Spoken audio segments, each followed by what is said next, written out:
Barrie, Ontario, Canada. This is my 1966 Chev Corvair V8. 327. I owned the car back in 1987. Sold it in 91 and just previously bought it back in May of 94. Couldn't resist, had to have it back. Well, as you can see, this is the first time the car's been out of the garage since the end of last summer. It's a crown kit, 327, Aldebaran intake, polycarb. It was the last owner I bought it from. It didn't have these vet wheels on it. It had Z28 wheels, and I purchased from Vet Brakes the filled aluminum adapters to put these wheels on. Easy to do, they fit right on, but a little pricey when you change your money over from Canadian to the US. The car, when I originally owned it, it was a daily driver. First summer I had it, drove it everywhere. It was to work, drove it to the cottage, you name it, it went. I had some problems with starting it. It would seem to not overheat, but the starter motor would always seem to get baked, and you'd be left sitting for about 5 or 10 minutes before you had to start it again.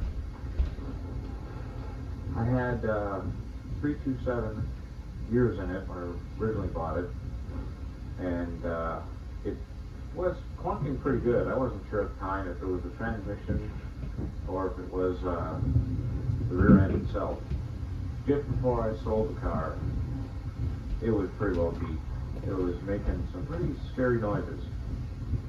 And as it ended up, the gentleman I sold it to, which was Bill Barkwell, you've probably seen the name on the VA registry, he pulled the diff and tranny out, and there were little pieces everywhere of needle bearings and teeth were just meshed in the whole through the transmission. It's quite a mess. He ended up spending about, I think it was around $1,000 to get the diff and tranny rebuilt. It's still 327 gears in it now, and it's a Forest Fighter gear carrier unit. All that held fine.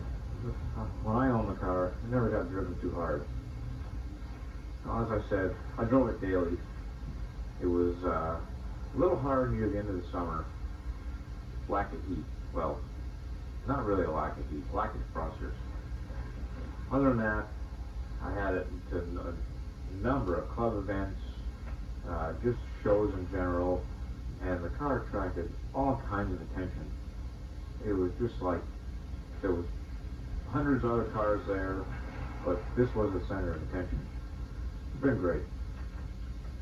Well, when I bought the car in May 94 for a second time, disc brake conversion had been put on the car, but from what I understood, after, as you can see here, the discs are off. I took the system off. I couldn't get it to work.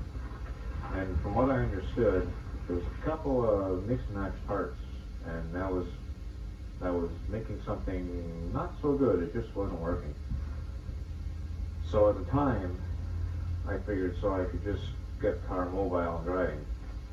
I figured it was easy to put the drum system back on for myself, and I figured in time I'd work with the discs. I don't race the car. I don't know how to cross it at all. It's just a street-driven car, so for me, I find the drum brakes adequate. My brother-in-law, Jay Dover, he has the car that you just saw before this one. He raced that car for a better part of 5 years with the drum brake system, and it was not the greatest, but they were fine. They were fine. You can see I added a dual master cylinder. I still haven't hooked up the brake lines. I stopped driving the car actually pretty well when I bought it back. I changed the system over. The car originally had air conditioning. The rad here, it's a custom made rad basically. It was gentleman I deal with put the rad together many years ago. This car was assembled probably better part of 12 years, maybe 15 years ago. And it's just been driven and driven and driven. Very few breakdowns. It's just been terrific. My intention is for the front half of the car here to be changed. I'm going to enclose these wheel well openings and cut the hole in the bottom of the trunk there. Squeezing my finger in here, the bottom of the trunk there. And enclose the rad fully so you won't be able to see it. Hopefully, if it works, the air will flow through the bottom of the hole in the front here to the hole which is going to be in the bottom of the trunk there. The reason I want to close these up is it's just, I drive the car in rain, whatever, and it gets really messy under the hood. You can probably see here. And I like trying to keep it a little cleaner.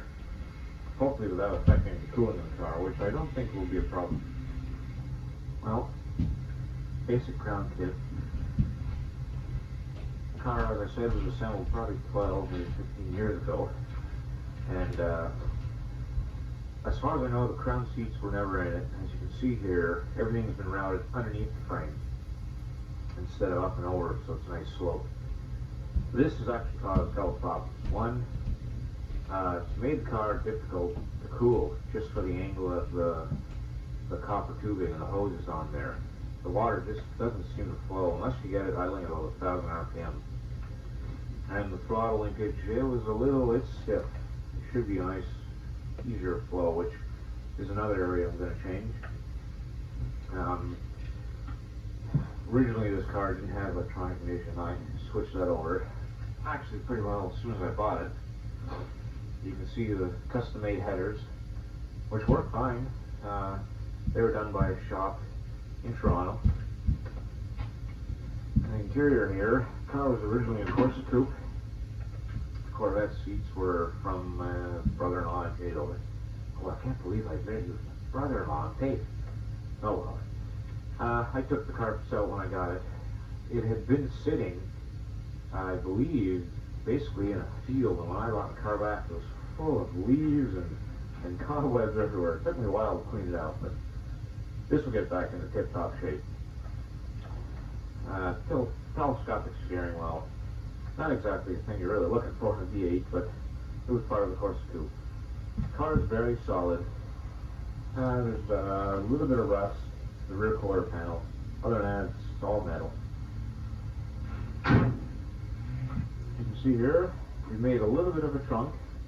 As I said, driving the car daily, I needed to keep a few tools and some oil and usually some bit of water in case I had to top the rat up type of thing. Going to the cottage, I always put stuff in the back. I used to have a tow hitch on it when I owned it before. We used to tow a little trailer, luggage trailer behind it.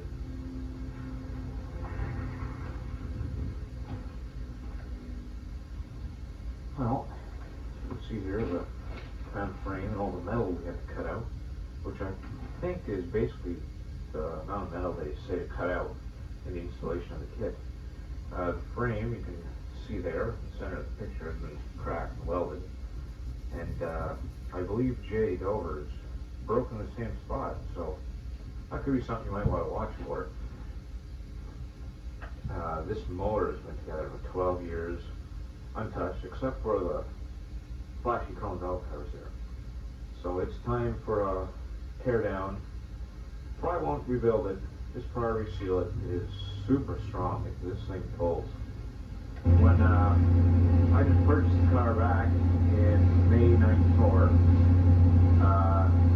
gentleman had put 4 new crown coil springs in it, and the car sat very high, very high. And when I originally owned it, it sat basically how it sits here.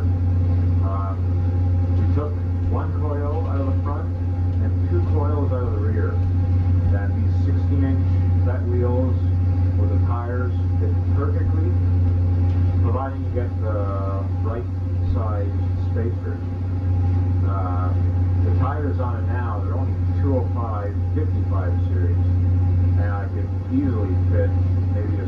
two bigger.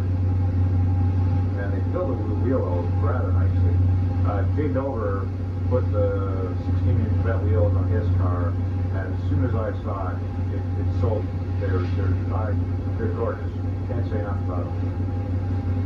Now, I should say, the disc brake system, as I said, I moved from the car, and I couldn't get it to work. But the system does work. It's just happened that the system installed in this car, there's a couple of mixed match parts, which I don't know how to explain, but they fit, but there was something causing one part not allow another part to work. But Jay Dover just installed the system on his car, and it works perfect. Don't quote me on this, but I believe it is like a 70 Chevelle system he has on it. And you have to have everything 70 Chevelle. Rotors, calipers, everything. You can't mix match parts. The flex hoses, I think that was the problem with mine, was flex hoses, fit into the calipers, but there was something not right about it. Anyhow, the system does work. It's a great system. It's just at the time I didn't know what it was going to take to get the system to work. I was going to have to start replacing part by part, and I thought that could get a little expensive.